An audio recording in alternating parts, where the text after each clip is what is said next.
So today on the episode, we're going to talk about the Canadian political landscape. We have an election coming up. I want to go through some of the candidates, what their plans would mean for real estate investing, the housing market. Going to try my best to come up with something good for each candidate, even though I don't like a few of them, and I'll try to come up with something bad as well. So I'm going to actually start with the NDP. I know they have a better chance of losing party status than winning the election, but I think it's important. I'm going to read right from his housing plan, Jagmeet. And there are just some things in here that people should take note of. Like his big plan is basically national rent control, banning fixed term leases, and banning fixed price fixing and collusion by corporate landlords. But his tone throughout basically the whole thing, he keeps saying corporate landlord, like it's this disgusting, greedy enterprise person or that's doing this. And I think it's just important for people to, look at who if we got rid of corporate landlords, all that means is a corporation, which most people aren't going to hold rental property in a personal name. So you're going to have a corporation. So that can be one person that owns one building would be a corporate landlord. That could mean, a REIT, which owns thousands of units, and people always have this stigma against it. But a REIT is primarily owned by pension funds. So working people's pensions get put in. They allocate a certain amount to real estate that gets invested through REITs. That has to be done at scale. That can't be done individually. So that affects everybody. And to say that those people are evil or that we need to just really target on clamping down on them and making sure that they can't make any money, what happens to all the buildings and who's going to own them? Unless it's the government, which I think would be probably his ideal situation. And then that's a slippery slope. We'll go to Mark Carney, and I'll start with something good. I don't like the guy. I won't be voting for him. But one thing that he's talked about bringing back is accelerated depreciation, which that's something where in real estate, they have it in the States. That can actually help with development. And he's also talked about, and I couldn't find it online on his platform, but I've heard him talk about bringing back, I can't even remember the name of what they used to call it in Canada, but a lot of times with the building, you have more depreciation than you use up in a year, and they would allow you to use that against other income. So whether it was other business income or personal income. So if you were a doctor and you made $500,000 and you were going to pay 50% tax, if you invested some of that and were able to use up that depreciation, right away you get a nice return on your money. The money gets invested into Canada, and it can kind of spur development. And it's great for any kind of investors if you can do that. Again, I haven't seen that part on his platform, but I know he's talked about it, and he did talk about accelerated depreciation. So those would be two things. And he would understand that. I mean, running the company he did and stuff, I think he would know that for large investors, that would be very appealing. Some of the things that I don't really agree with or understand how they could possibly happen. And all the candidates are talking about just massively increasing building houses. Well, the liberals have been in charge for a long time now, and that has not happened. If anything, it's probably went down. We built 220,000 homes. He wants to build 500,000. So it's nice to say it. It'd be nice if it happened, but how do you get that? How can you make that happen?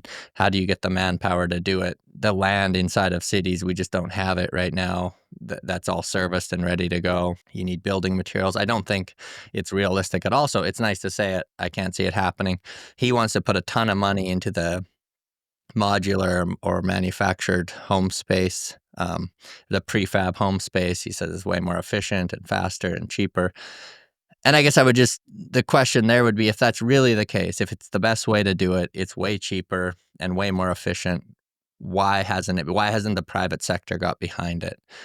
I mean, there's companies that do it. Why aren't they the biggest housing companies around? If it really is that much better and more efficient and cheaper. I think 1% of Canadians live in a prefab or manufactured or pre-manufactured home. So it's a very, very small percent, and it's been around for a long time. So I think it's easy in your head to think about it. And maybe if you're just going to pump out the same exact small building, like if I know he's talked about, smaller units, and maybe if you did that, if you just pumped out, bachelor suites that were the same exact size and layouts, and you just built those over and over again, which I don't think is what Canadians want when you think of home ownership or living in a house. So then we'll touch on the Conservatives. So Pierre, I think for me, it's like single issue. I think the best idea he's had and what would actually cause things to move in this country and development to happen and investment to come is his version of what the States has as the 1031 exchange,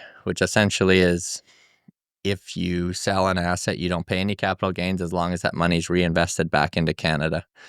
And I know so many people that are hanging on to, maybe they've had a business their whole life and they just aren't selling it because they're like, you know what, I'm going to pay all this capital gains. It's cheaper for me to just keep it and run it the way it is. And they're not really growing it and they probably checked out. And there's a lot of buildings like that are like that too. Like lots of people in the 80s when the market crashed here in Alberta, people bought up real estate. And now it's like, they bought it cheap and it's went up a ton. And instead of selling it, they're like, well, we don't want to pay all these capital gains. So maybe we just refinance it and keep it. And they're not really doing much with it. They're not, that money that's sitting in those buildings is dead money. It's not helping anyone in the economy unless they're refinancing it out. And that's basically helping the banks. So I think this would be something where it would give people the opportunity. If you're in a business and a young person wants to come buy it from you, you can sell it as long as you reinvest that money back into Canada.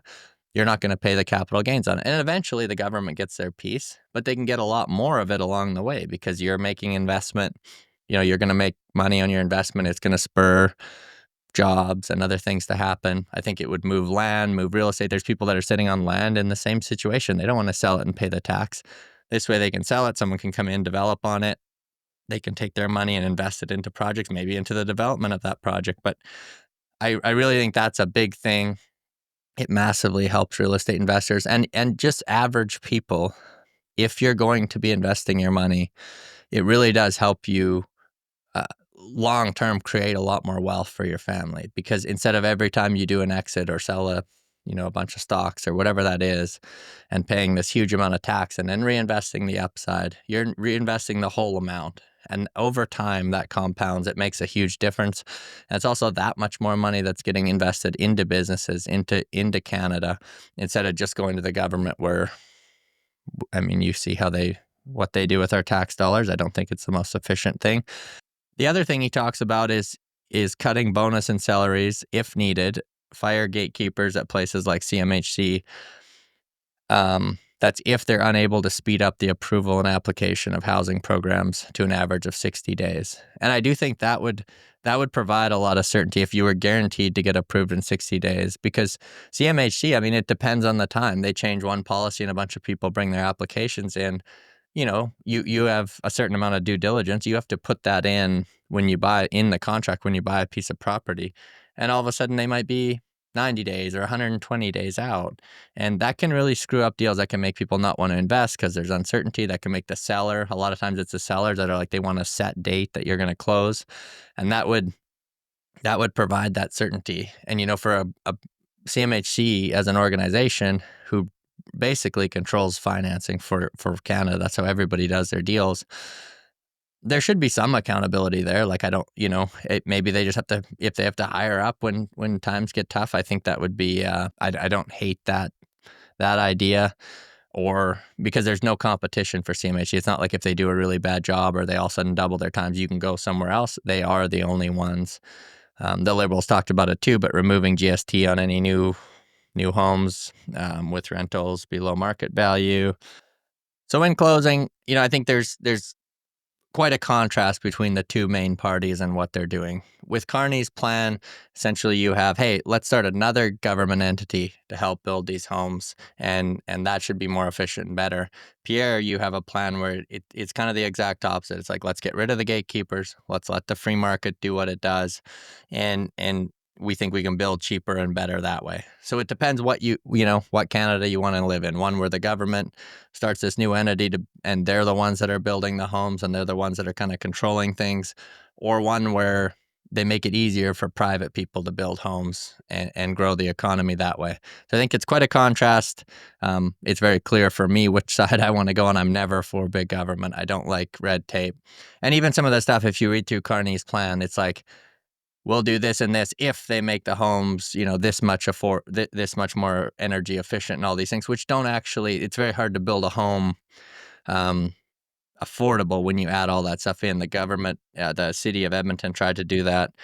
They had a big piece of land and they were trying to make it like net zero, and they put in geothermal and all this stuff. But the price of the average home is so high, nobody wants to live there. It doesn't make sense. So the two things don't go hand in hand. You can't have a bunch of red tape and have it be a cheap and have the government run it or nonprofit. It just that in my opinion, that model has never worked. I can't see how it does work. On the other hand, it's like, I think if you talk to developers in the private sector, cutting red tape is the biggest thing they want. Make it easy to build. You can build cheaper if you're, instead of paying tens of thousands of dollars for permits and stuff, if some of that goes away, you can build cheaper. You can sell the house for cheaper. You can build more, which will bring in more supply and bring the cost of rents and housing down. So I clearly like the one platform better. It's up for Canadians to decide, I guess, which way they want. There's more issues than just housing. This episode, we kept it, I think, just about how this will affect the housing industry. To me, Pierre has a lot better platform, and I think the biggest one is his version of the 1031 exchange. I really do think that will change the way people invest inside of Canada. It'll keep people investing in Canada instead of outside of Canada, and I think that will really do a lot for the economy. So thanks for watching this week. We'll see you guys next week on Scaling Up with Shane.